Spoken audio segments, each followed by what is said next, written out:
வணக்கம். இன்றைக்கி நம்ம பார்க்க போகிற சமையல் ஒரு அருமையான புளிக்குழம்பு, அதாவது முருங்கைக்காய் கத்திரிக்காய் போட்டு புளிக்குழம்பு. இது வந்து ஹோட்டலில் வைக்கிற டேஸ்ட்டில் இருக்கும். இது வந்து நான் சாப்பிட்டு பார்த்து டேஸ்ட் பண்ணி இந்த குழம்பு வந்து வச்சுருக்கேன். ஸோ இதே மாதிரியே வந்து நீங்களும் ட்ரை பண்ணி பாருங்கள். டேஸ்ட் நல்லா அட்டகாசமாக இருக்கும். ரொம்ப சிம்பிளாக தான் இருக்கும். ஒரு 2-3 நாளைக்கு கூட நீங்கள் வச்சு சாப்பிட்லாம். ஃப்ரிட்ஜில் வச்சு சாப்பிட்லாம். தேங்காய் ஊற்றிருக்கிறதுனால ஃப்ரிட்ஜில் வச்சு சூடு பண்ணி சாப்பிட்லாம். அருமையாக இருக்கும். ஸோ வாங்க குழம்பு எப்படி செய்யலாங்கிறத பார்க்கலாம். ஒரு கடாயை எடுத்துக்கலாம். கடாய் சூடானதும் நல்லெண்ணெய் விட்டுக்கலாம். எண்ணெய் சூடானதும் கடுகு 1 டீஸ்பூன், சோம்பு 1 டீஸ்பூன், வெந்தயம் 1 டீஸ்பூன் சேர்த்துக்கலாம். இதில் விருப்பப்பட்டால் நீங்கள் வரமிளகாய் சேர்த்துக்கலாம். கருவேப்பிலை சேர்த்துக்கலாம். இப்போ நல்லா ஒரு 20 சின்ன வெங்காயம் முழுசாகவே அப்படியே சேர்த்துக்கலாம். விருப்பப்பட்டால் நீங்கள் நறுக்கியும் சேர்த்துக்கலாம். அதோட ஒரு 7 பல் பூண்டு சேர்த்துக்கலாம். நான் வந்து முழுசாகவே சேர்த்துட்டேன்.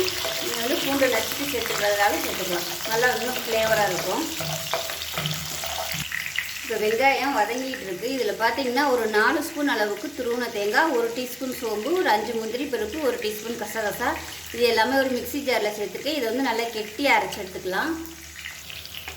இப்போ வெங்காயம் பூண்டு நல்லா வதங்கிடுச்சு. இந்த அளவுக்கு நல்லா ப்ரௌன் கலரில் வதங்கணும். இது எந்த அளவுக்கு வதங்குதோ அந்த அளவுக்கு வந்து இந்த காரக்குழம்பு நல்லா டேஸ்ட்டாக இருக்கும். இப்போ இதில் வந்து முருங்கைக்காயும் கத்திரிக்காயும் சேர்த்துக்கலாம். நான் வந்து இதில் உருளைக்கிழங்கு சேர்க்கலை. நீங்கள் விருப்பப்பட்டால் உருளைக்கிழங்கு சேர்த்துக்கலாம். இந்த எண்ணெயில் இந்த முருங்கைக்காயும் கத்திரிக்காயும் வதக்கி வச்சுக்கலாம். எண்ணெயில் வதக்கும்போது நல்ல ஒரு டேஸ்ட்டு கொடுக்கும். அதனால் முருங்கைக்காய் வந்து எண்ணெயில் நல்லா வதக்கிக்கலாம். இப்போ கொஞ்சமாக உப்பு சேர்த்துக்கலாம். முருங்கைக்காயில் உப்பு பிடிக்கிறதுக்காக சேர்த்திங்கன்னா தான் கொஞ்சம் உப்பு பிடிக்கும். இல்லைன்னா ரொம்ப சப்புன்னு இருக்கும். மீடியம் ஃப்ளேம்லேயே வச்சு வதக்கிக்கோங்க. ரொம்ப ஹையில் வைக்க வேணாம். முருங்கைக்காயை ஒரு 2 நிமிஷம் நல்லா வதக்கி வச்சு அடுத்து நல்லா குறைச்சி வச்சுக்கோங்க. குறைச்சி வச்சுட்டு இப்போ பொடி சேர்த்துக்கலாம். நீங்கள் வீட்டில் வந்து எந்த மசாலா தூள் பயன்படுத்துகிறீங்களோ அதை வந்து நீங்கள் யூஸ் பண்ணிக்கோங்க. இப்போ நான் வந்து 3 டேபிள் ஸ்பூன் குழம்புத்தூள், அதுக்கு சரி சமமாக 3 டேபிள் ஸ்பூன் மிளகாத்தூள் எடுத்துருக்கேன். ஏன்னா காரக்குழம்புங்கிறதுனால காரம் வந்து கொஞ்சம் தூக்கலாக இருந்தால் தான் நல்லாயிருக்கும். அதனால் நான் வந்து சரிக்கு சமமாக எடுத்துருக்கேன். இப்போ சேர்த்துக்கலாம். நான் வந்து தனித்தனியாக தான் அரைச்சி வச்சுருக்கிறேன். அதனால் நான் மிளகாத்தூள் வந்து தனித்தனியாக சேர்த்துருக்கேன். மிளகாத்தூளும் அதுவும் நீங்கள் ஒன்றா வச்சுருந்தீங்கன்னா உங்களோட காரத்துக்கு தகுந்த மாதிரி நீங்கள் சேர்த்துக்கோங்க. நார்மலாக இப்போ குழம்புக்கு எவ்வளோ சேர்ப்பீங்களோ அதை விட கொஞ்சம் கூட சேர்த்துக்கோங்க. இல்லைன்னா தனி மிளகாத்தூள் வந்து தனியாக வச்சுருந்தீங்கன்னா அதில் வந்து ஒரு டேபிள் ஸ்பூன் சேர்த்துக்கோங்க. அடுப்பை நல்லா குறைச்சி வச்சுட்டு இந்த எண்ணெயில் இந்த பொடியை போட்டு நல்லா வதக்கி வச்சு இப்போ வந்து மீடியம் சைஸாக 3 தக்காளி மிக்சியில் அடித்து வச்சுருக்கேன். அதை சேர்த்துக்கலாம். சேர்த்துட்டு எல்லாமே இப்போ எண்ணெய் பிரிஞ்சு வரணும் அந்தளவுக்கு நல்லா வதக்கிக்கலாம். பக்கத்தில் வந்து தண்ணி காய வச்சு வச்சுருக்கேன்.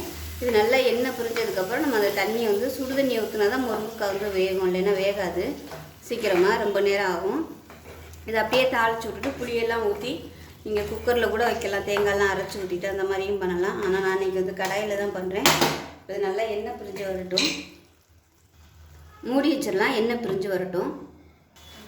இப்போ பாருங்கள், மசாலா எல்லாமே நல்லா வதங்கி எண்ணெய் பிரிய ஆரம்பிச்சிருச்சு. இந்த ஸ்டேஜில் வந்து தண்ணி சேர்த்துக்கலாம்.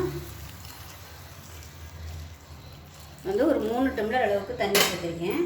குழம்பு வந்து எவ்வளோ தேவையோ திக்னஸை பார்த்துட்டு நீங்கள் தண்ணி சேர்த்துக்கோங்க. ரொம்ப கெட்டியாக இருந்துச்சுன்னா கூட லாஸ்ட்டாக நீங்கள் வந்து நல்லா கொதிக்கிற தண்ணியை கூட சேர்த்து மறுபடியும் கொதிக்க விட்டிங்கன்னா சரியாக வந்துடும். கலந்துட்டு இது வந்து நல்லா கொதிக்கட்டும்.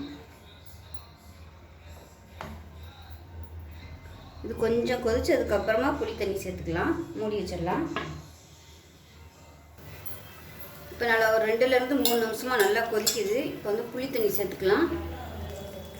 புளிப்பு டேஸ்ட்டுக்கு தகுந்தாப்பில் சேர்த்துக்கோங்க. உப்பு புளி காரம் தூக்கலாக இருந்தால் தான் குழம்பு நல்லாயிருக்கும். காரக்குழம்பு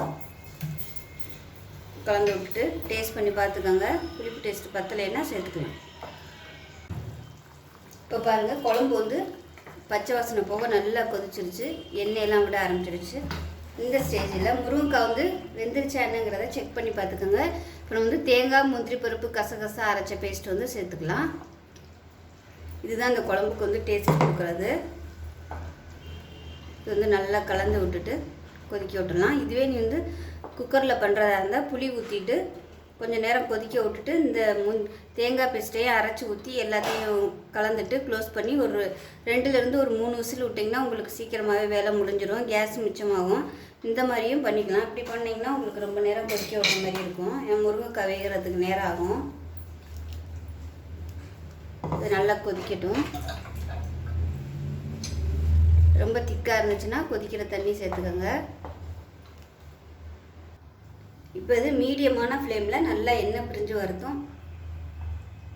இப்போ இது மீடியமான ஃப்ளேமில் நல்லா எண்ணெய் பிரிஞ்சு வரணும். தேங்காய் ஊற்றிட்டு ரொம்ப ஹை ஃப்ளேமில் கொதிக்க விடக்கூடாது, மீடியமான ஃப்ளேமில் கொதிக்கட்டும். இப்போ குழம்பு எப்படி இருக்குன்னு பார்க்கலாம். பாருங்கள், நல்லா அருமையாக வந்துருச்சு, நல்ல வாசனையாக இருக்குது. இப்போ வந்து அமர்த்திடலாம். விருப்பம் இருந்தால் கொத்தமல்லியில் சேர்த்துட்டு நீங்கள் அமர்த்திடலாம். இது ஆறுச்சுன்னா கொஞ்சம் நல்லா கெட்டியாக வந்துடும். அமர்த்திட்டேன். இது வந்து இட்லி தோசைக்கெலாம் கூட இந்த குழம்பு சூப்பராக இருக்கும். நான் சொன்ன மாதிரி நீங்கள் குக்கரில் வச்சிங்கன்னா உங்களுக்கு முருங்கைக்காய் நல்லா சாஃப்டாக வந்துடும். இந்த புளிப்பு டேஸ்ட்லாம் நல்லா உள்ளே எடுத்துகிட்டு சூப்பராக இருக்கும். நீங்கள் அது மாதிரியும் கூட பண்ணிக்கலாம்.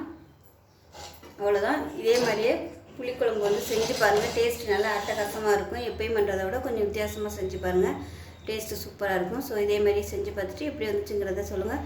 வீடியோ பிடிச்சிச்சுன்னா லைக் பண்ணுங்கள், கமெண்ட் பண்ணுங்கள், சேனலை சப்ஸ்கிரைப் பண்ணுங்கள், பக்கத்தில் உள்ள பெல் பட்டனை ப்ரெஸ் பண்ணுங்கள். நன்றி.